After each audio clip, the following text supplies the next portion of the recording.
So this is Poisson. I'm sorry, guys. In my previous slide, that picture is not correct. That picture previously is C2Y. Okay, so that is not correct. Here, this is the correct one. So what is the Poisson effect? Poisson effect says that if we have a specimen, okay, if we apply the load if we have compression, if we apply the load, compressive load, then tensile load, and do this kind of cyclic loading, okay?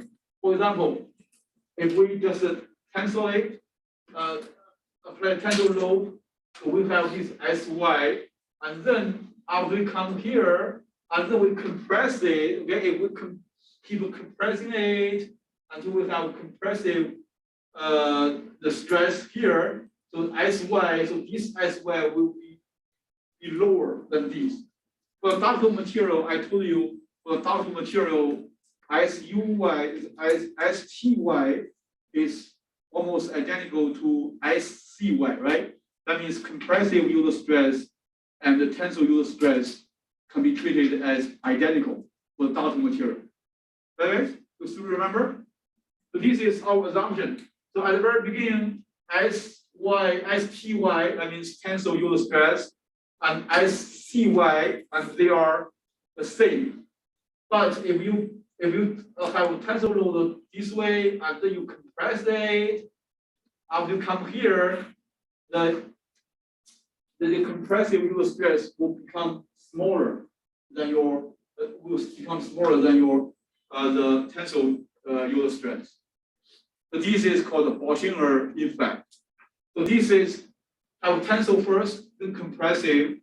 Okay, so this another case is that we do the compressive first and then do the tensile. As long as it is reversed, so the yield strength changes. Yield strength becomes lower. You understand? That is called the Bolsinger effect. For this case, we do the tensile first, and then we remove the load. And here we have the compressive. First one tensile, then compressive. For the compressive one, when it comes back, so this is yield strength will become smaller than original one. The same thing for compressive and then tensile. Right? Question? So if you are okay, I can just in the exam I ask you to use your own words to tell me what is the Bolsinger effect here. Oh, that's done. Oh, great. Okay, so this is we talk about the fatigue, creep, residual stress, and I think we are here now. So the residual stress, I told you, the compressive residual stress is good because compressive residual stress prevents cracks from initiating and propagating.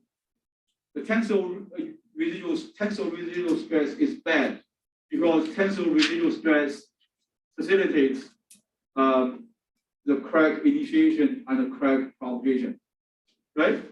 So if there are some cracks, the specimen fatigue life of the specimen is bad. So these are distortion due to residual stress.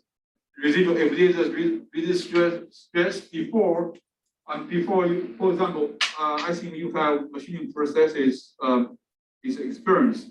Whenever a machine something, if there is some several layers, if there is a residual stress after some time, and you can see some layers will come apart from other layers. So this is distortion. This distortion is very bad. For example, this one, and this is bar out residual stress release, and then we have this. Right?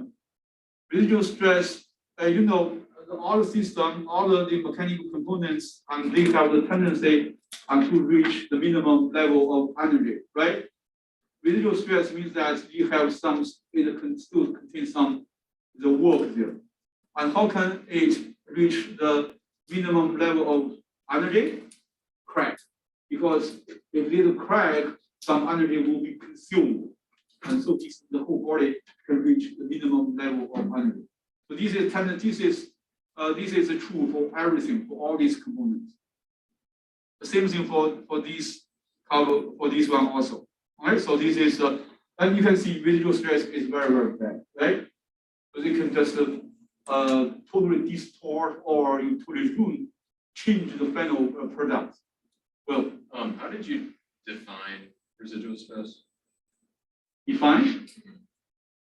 So we apply load, some work is here. Residual stress means that plastic deformation occurs. So the deformation cannot be recovered fully. That means plastic deformation, residual. Residual means that it cannot be fully recovered. Question? Huh? Oh, I'm just asking you answer my question. The residual means that they cannot be covered completely. If ideally, if elastic, you apply load, right, it deforms, and then after you remove the load, it recovers both the shape and the size. That is ideally, but it is seldomly exist in reality. Most of the components they experience plastic deformation. And so elimination of residual stress. If we have residual stress here, how can we do it? And how can we eliminate the residual stress? We can do stretching here. Just as you see here, is we do it loading and then do a loading. So finally we can get here. So this is the tensor. So residual stress can also be reduced or eliminated by thermal treatment. And we just elevate the temperature of this component, maybe we just hold it at certain temperature for some time until this is some residual stress release. So are you taking material science? No, right? Okay. So this is the heat treatment or called thermal treatment, and will be discussed in detail in the material science. Okay. Stress relieving or annealing. Annealing is what I just said. Elevate the temperature and then hold it for some time in kneading. The state of stress in metal working. So here, so this is a thin what is the spherical shell at the internal pressure. If this cell at the internal pressure, so on the wall it have this kind of the stress. Sigma 1, and sigma 1 is this is radial direction, and sigma 3 is circumferential direction. So when you draw it, when you see this is a die, so there is a workpiece, and you have a big force, and to pull it, and you want to, this is your final dimension, and this is your initial dimension, and you want to pull it. The force is very, very big. The die must be very, very hard. So you can have this kind of final product. So this in this case, so this is the stress state. You can see sigma 1 and sigma 2 and sigma 3. So let me ask a question. Whenever you see this kind of the stress which has the subscript, what does that mean? What do we call this is a sigma 1, sigma 2, and sigma 3? Huh? Strange. The principal stress. Right? Principal stress. Sigma 1, sigma 2, sigma 3 are called principal stress. Now this one is the C is a deep drawing of sheet metal. This is a metal, and you have this is a punch. You punch it, and you get a curve. The curve shapes the component. The strain, this is a stress state. There is a strain state in necking. So this is a necking. We know that this is a necking. Necking. We can see this necking phenomena in the annealing stress strain diagram, right? So after the curve comes to the maximum value, and then it goes down. So this is a correction factor due to the bridge clamp. So here, this is sigma average, and they use this equation. So here is the radius curvature of this radius r, and a is this value. So this is the final the cross-sectional is this final radius of this cross-sectional area. Question. What did you say the subscript was called? This is if we have one for the stress, this is sigma, for this stress component, if we only have one subscript, that means this is principal stress. Principal stress means that on this space, we only have normal stress, shear stress equals 0, right? Principal stress means that if I say on this surface, I have principal stress, that means I only have normal stress. The shear stress equals 0. It's called principal stress. That's a good question. So these are strain state. So these are sigma and sigma average. Those state of stress, and here are several. So A, B, C, D, E, F. A is a plane stress. The sheet stringing is very, very thin. Sigma 1 and sigma 3. B is a plane stress in compression.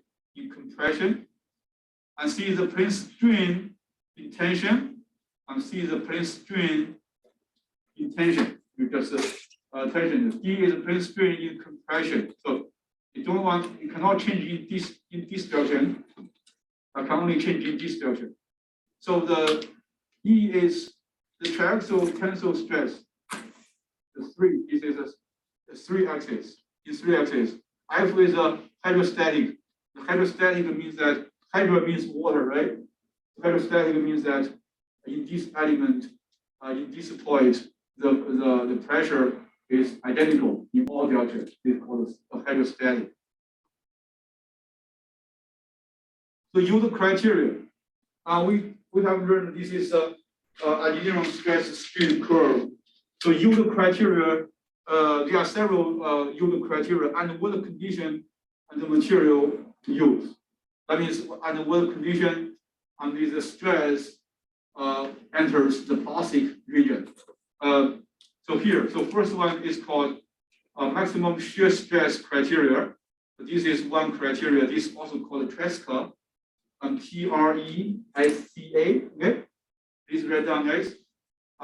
Tresca criteria has 2 names. One is called Tresca, and second name is maximum shear stress criteria. So this is sigma maximum is the largest principal stress, sigma 1. And sigma minimum is the smallest principal stress, which is sigma 3. Right? So if the difference between these 2 guys reaches this is y, this y is also S1, use stress. Right on it. So some textbook you use different notations. So this y is the S1, use stress. If the difference between the maximum principal stress and the minimum principal stress is equal to the S1 or y, use stress, plastic deformation occurs. That is the critical state, right? The critical state. So this is called Tresca. This first one is called Tresca criteria. Another criteria is distortion energy criteria. And this guy is also have a very, very good name called Vomises. Write down it. Vomises, VON, V lowercase v, VON space, mises, MISES. So this is a term question.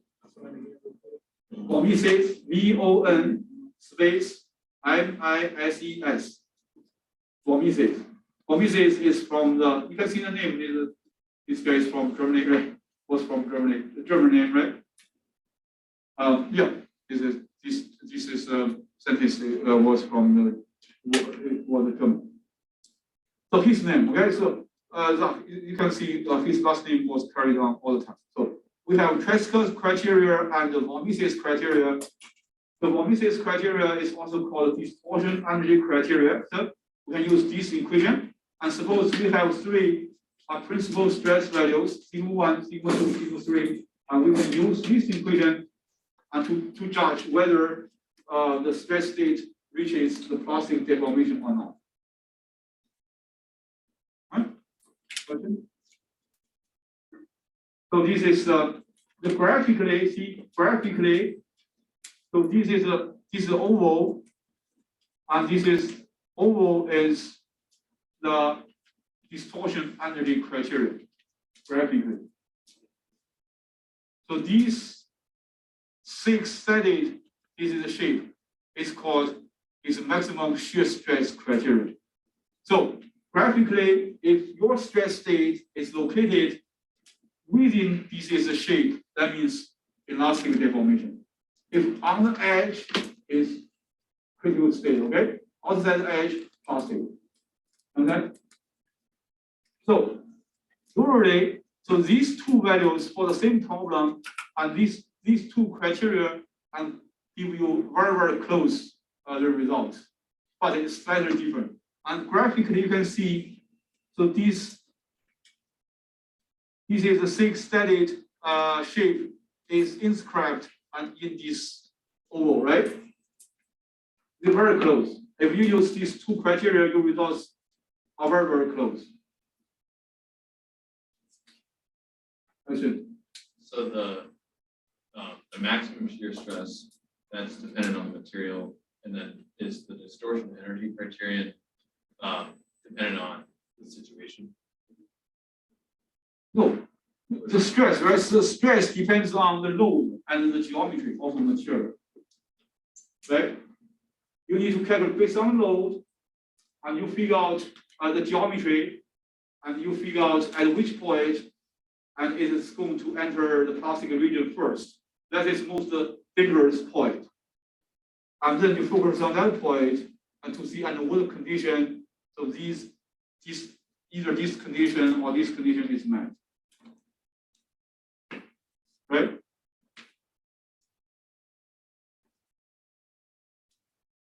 Okay. So this is in the sigma 1 and sigma 3. We just assume sigma 2 equals 0. Flow stress and work of deformation. So here, so this is a true strain. You can see the true strain, and this is the true stress. You can see this curve. The true stress value is only increasing; it does not decrease. But for the engineering stress and strain diagram, the curve, the stress decreases right after it reaches the ultimate strength. So this is the flow stress. Flow stress is K epsilon 1 and plus 1. And specific energy is the integration of sigma with respect to epsilon.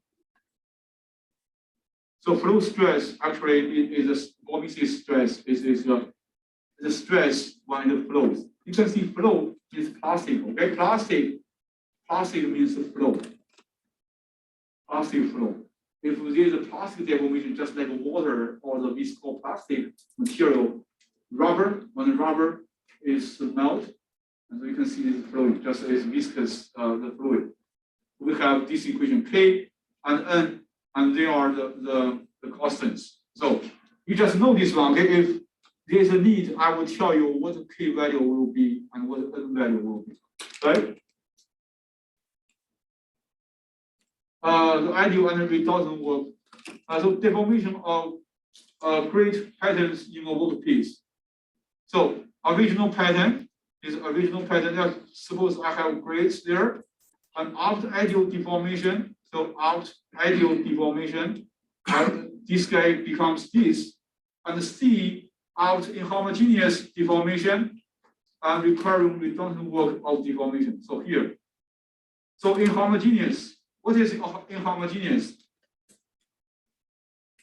Inhomogeneous means that the property is different from one location to another location. It's inhomogeneous. Homogeneous means that this material, if we say this material is homogeneous, that means this material from one location to another location, and they have the same properties, right? And in addition to homogeneity, we also have another concept called isotropic. Isotropic, if I say this material is isotropic, that means at one point, the material property is the same in all directions. Make sense? Homogeneity is for location. Isotropic is for direction. Usually, I would say my material is homogeneous and isotropic. That means my material is beautifully uniform from one location to another, it is called geometry. And also for any even generic point, my material has identical properties in all directions. That is called isotropy.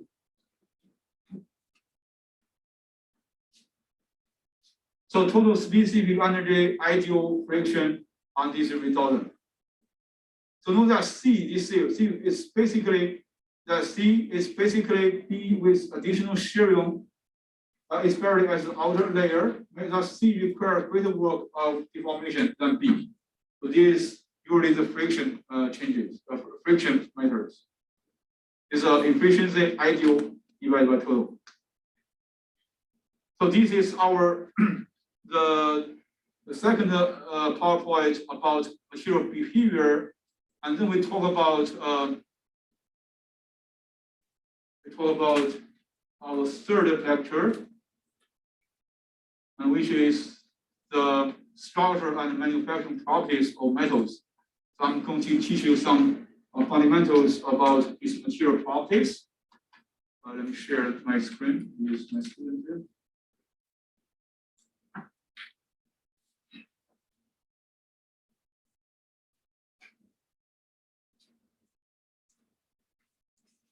Okay, we want to learn the crystal structures, grains, and grain boundaries, plastic deformation, and thermal effects. And we want to understand the characteristics and applications of cold, warm, and hot working of materials. So have you ever heard of crystal structures, grains, and grain boundaries? Huh? No? Hello? Okay, so I'm going to give you a very sketchy idea how you complete these slides, finish this lecture. You should have basic ideas. But for the details, you need to take the material science class. Right? Material science class discuss everything here in detail. So the turbine blade, you can see is the turbine blades. So the structure of metals, the original atoms greatly influence their property and behavior. You should know that these are three, okay? We have three key scenarios.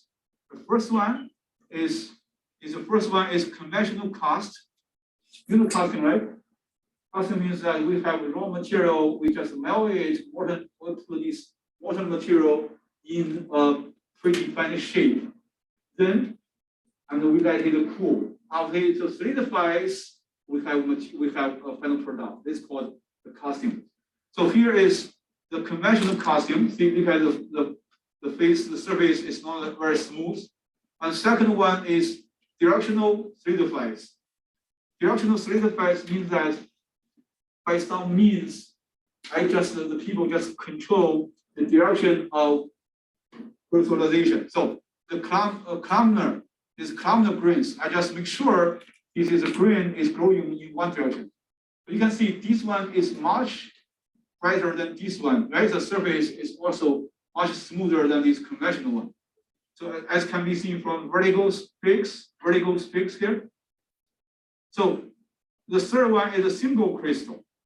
The single crystal means that I have only one grain here. Okay, so this is a single crystal. So this one is more expensive, and single crystal blades have properties at a higher temperature than that are superior to those of other grades. So this one is the best one, definitely, and it will cost a lot of much more money.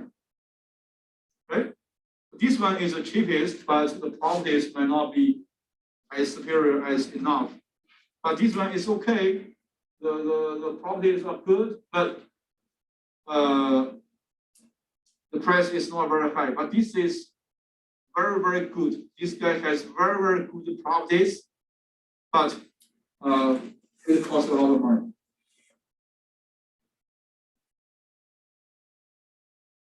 So what makes these three guys different? The crystal structure. I can, by some means, we control the crystal structure when this molten material solidifies. I can control this is the crystal structure. So here, okay. So in order to have better understanding of on how people can control the crystal structure and during this solidification of these water materials. We talk about something that are very, very basic. So here, this ABC here, we have this picture and have body centered cubic crystal structure, body centered. And so this one is a face centered. So this one is hexagon closed pack crystal structure.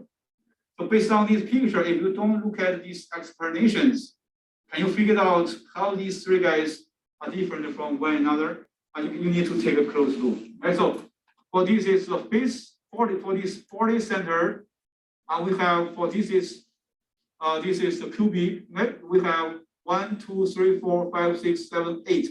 The eighth one is behind the ball. We have eighth corner. We have eighth corner these particles, right? Each of these eighths is 1/8 of the whole circle. Do you agree? And then, and within this eight, the corner particles, we have a whole particle. You can see, right? So this is a hard-boiled model. Hard-boiled model means that it is much closer to the reality. So cell B is a unit cell, and this is for the simplified version and just for the schematic representation as well. Just to show these dots. So this is the dot here. So here give you a single crystal with many unit cells. So this is a single crystal, many unit cells. Unit cells, cubic, cube, and all these are arranged in some pattern. So for example, if we have chromium, titanium, and tungsten, so this is body-centered, the crystal structure. So this one is face-centered cubic crystal structure. You can see it's different, right? So can you see the difference between this one and this one? You can see here, and this guy also has 8 with a corner balls, but this guy does not have the central ball, whole ball. Instead, this is a half sphere, another half sphere. Actually, there is another half sphere in this side, also bottom, and on this side also.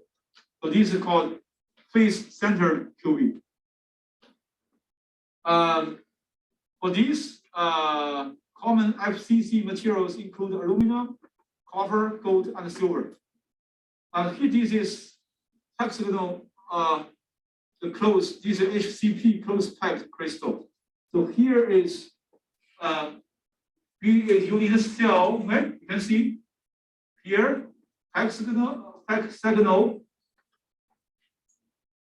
This is 6 studied on this layer, and this is 6 studied on this bottom layer, and this is in middle we have another, and in the center we have, and in the center we have, and in the center we have, and this is called hexagonal closed packed crystal structure.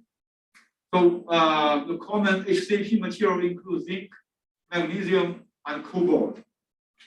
So these the metals that have this crystal structure is very, very hard. The hardness is very, very high. Right? That might be the one of the reason cobalt is alloys are used as a drilling bit. Have you ever drilled something? Right? Don't you drill something in the machine shop? Yes. Yeah, the carbide. We use the carbide material as the carbide is ceramic. The cobalt. If we use a metal, the drilling bit, and if we drill is a steel wood piece, and it is highly recommended to use cobalt the drilling bit because it is very the stress is very, very high. The hardness is very, very high. So the bottom line, the takeaway message is that I want you to know the 3 common crystal structures. If I say, please use your own words, tell me what are the 3 most commonly seen crystal structures in metals. And just come to this slide. Good, okay? One is BCC, one is FCC, the third one is HCP. The plastic deformation in crystal. You can see if we have a specimen and then we have this is a load tensile load. So here is we just use this one. This is a circle. You can see, right? So this is atomic plane. This is atomic plane. This is a plane, one plane. So this is distance A and distance B, and this is shear. Okay, you can see this is shear stress. So this part and this part, and they come apart.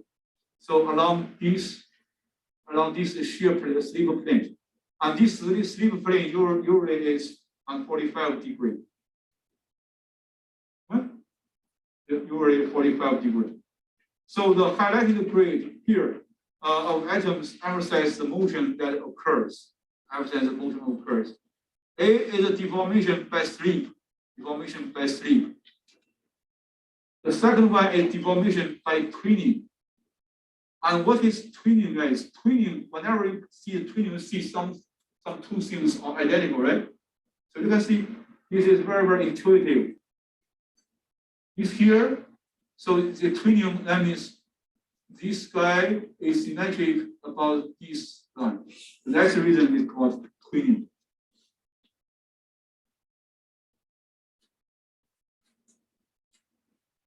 Okay, so I want you to know there are two case scenarios. One is along slip plane, another one is the twinning plane.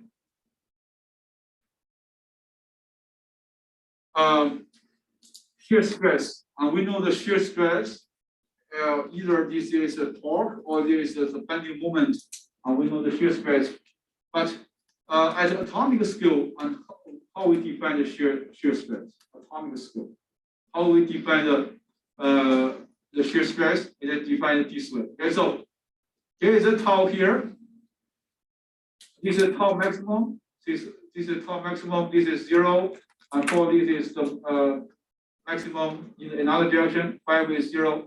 So this is the B, and this is A, the distance. This is the distance between this layer and this layer. So this is A is the distance between this layer and this layer. Okay, so the shear stress is defined as tau maximum multiplied sin 2 pi x divided by B. And so this leads to tau maximum equals G divided by 2 pi. So here is a shear. So there is one plane, here is another plane. I have a shear stress, and that's in the opposite direction, right? The sliding and this line, this line and this line, and they are sliding relative to each other. So here is a calculated tau. The G is the microscopic the shear modulus G. G is related to Young's modulus and Poisson ratio, right?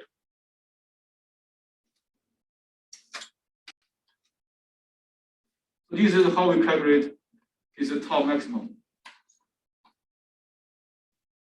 So slip bands are in single crystal. So this picture I show the slip lines and the slip bands in single crystal subject to a shear stress. This is a slip bands. Slip bands are formed by the slip lines. Slip bands consist of a number of slip planes. These are slip planes there. The crystal as the center of the upper drawing is an individual grain surrounded by other grains. This one is an individual grain surrounded by other grains. You can see, so this is a slip. These are slip planes. A slip planes that means that when you apply load and there is a sliding along this slip plane, and you have this is called slip band. This is several slip planes are called slip bands. You can see in there. Okay? So normal stress in single crystal. Normal stress in single crystal. If we have this signal here, how we calculate this normal stress? Normal stress is calculated using this way. So here is the Young's modulus divided by 10.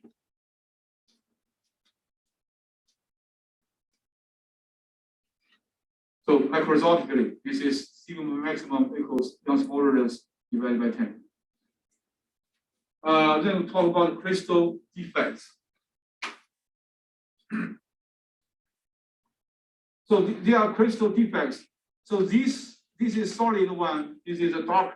The dark atoms, they are the same from the same elements, right? So we have.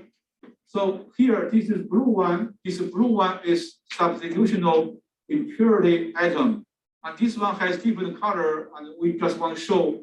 And this one is from another material. It's another material. So this is a basic material. The dark one is a basic material.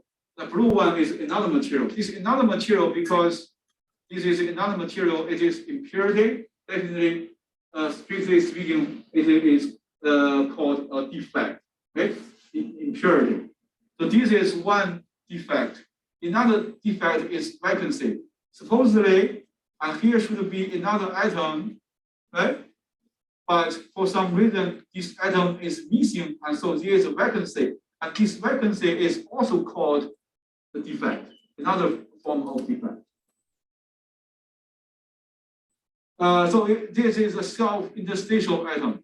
So self-interstitial atom means that supposedly, and there should have a space there, but for some reason, so the extra atom of the same material was inserted here. So based on this picture, we have three different types of defects. One is substitutional impurity atom. Another one is vacancy. The atom is missing for some reason. Another one is self-interstitial atom.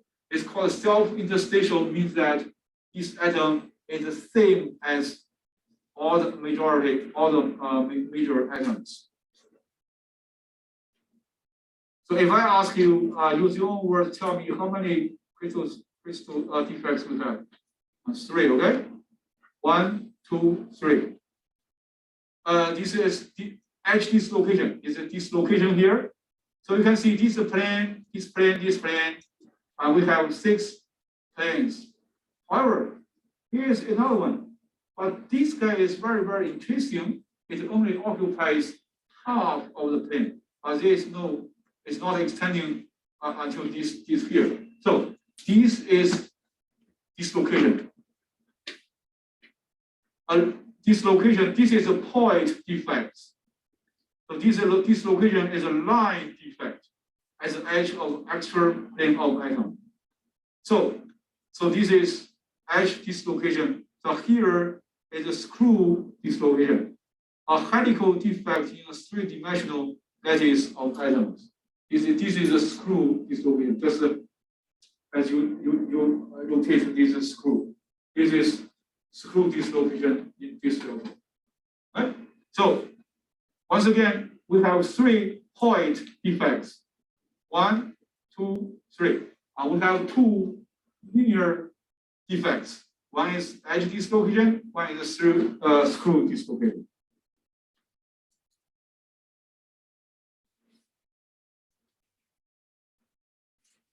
The movement of edge dislocation. So we just start from here, okay? So because this is only half of this plane. So here is one. See? Move. This is moving here. This is the slip plane. It is moving in this direction. Here, see? This one at the very beginning, this one is here. At the second instance, this guy is connected to this. This guy is connected to this, so they have this one is complete, but on this part will be separated, and so on and so forth. You can see this is edge dislocation.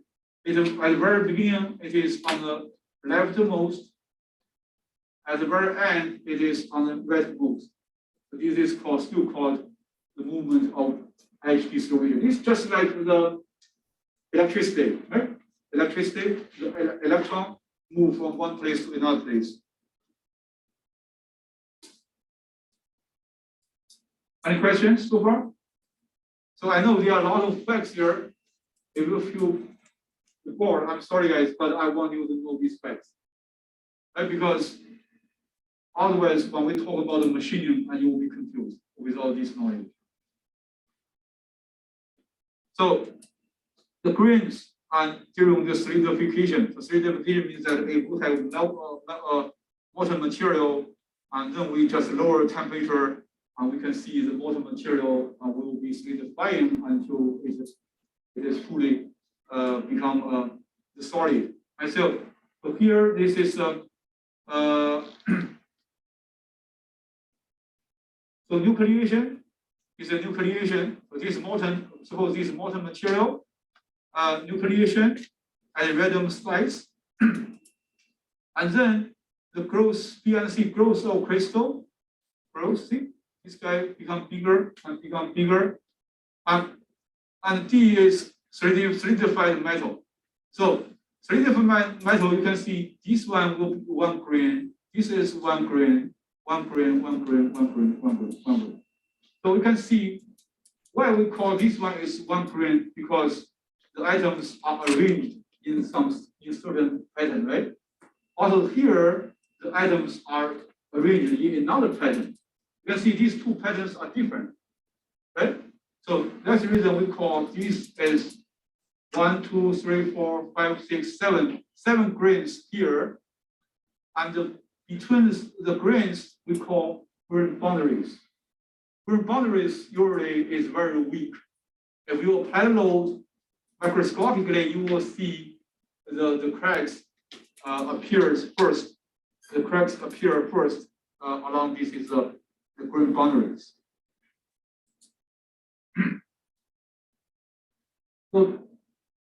So here, this one, if we have multiple of the grains, we call this is a polycrystalline metal, right? Polycrystalline. Poly in English language means multiple. Polycrystalline metal. So this is the tensile stress in polycrystalline metal here. So here, this is just highlighted some of these metal items here. The variation of tensile stress across the plane of polycrystalline metal specimen subject to tension. I know that the stress exhibited by each grain depends on the orientation. So this is stress, it depends on the orientation of these grains along this line. And you can see different patterns, different orientation have different, will experience different stress. The grain size, and we know that the grain size, if the grain size is smaller and the strength is higher, right down. Do you know this knowledge? If the grain size, same material, if the grain size is smaller, the strength becomes bigger. Well, that's the reason some research, some people do this kind of research, seeing some means to refine the grains of this material to enhance the strength, mechanical properties. So grain size number, then, so Hall pinch equation Y, this Y is yield strength. Right now, guys, some textbook use SY, but here is Y is yield strength. YI is initial yield strength. Right? Initial yield strength. D is the diameter of your grain size, average diameter of your grain size. K is a constant.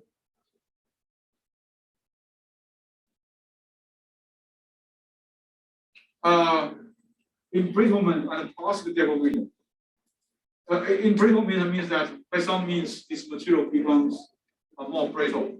Embrittlement of copper by lead and bismuth at this degree. Embrittlement has important effects on strength, ductility, and toughness of material. The strain is the stress, right? At a certain strain, if the stress is this is unwetted, this is wetting agent, you put this wetting agent, you put this PB, LV, this is stress. I can see very clearly the strain and the stress plays an important role here. So here's the plastic deformation. We say plastic deformation of idealized eco-X. Eco-X means eco-X is a very, very important concept. It means that eco-X means that this specimen has almost the same dimensions in all directions for their grains. That means that grains are almost the same, are almost the same size. It's called eco-X in all directions. Think of just on the sphere. A sphere is kind of the extreme case, but just like a sphere for grains and the dimensions in all directions are almost same, are called eco-X. Okay, before deformation and this after deformation compress it, and you can see the grain change. Okay, so this is suppose this is grain. As I said, the circle is very, very eco-X because they are the same radius about the center. Eco-X, just not necessarily the perfect circle, but very close to the circle. It's called eco-X. So see, you can see here, after you compress it, the diameter changes a lot. So crack due to burning. So this is the crack. This is sheet of the material, and this is rolling. Okay, and this is crack. So top view, on top view. After some time, this is crack. Crack is residual stress. The burning, subject to burning. Recovery, recrystallization, and this is the grain growth. The temperature, you can see it is closely related to the temperature. Recovery, recrystallization, and grain growth. Okay, so it's a grain size in this direction, and the stress, already ductility, and residual stress.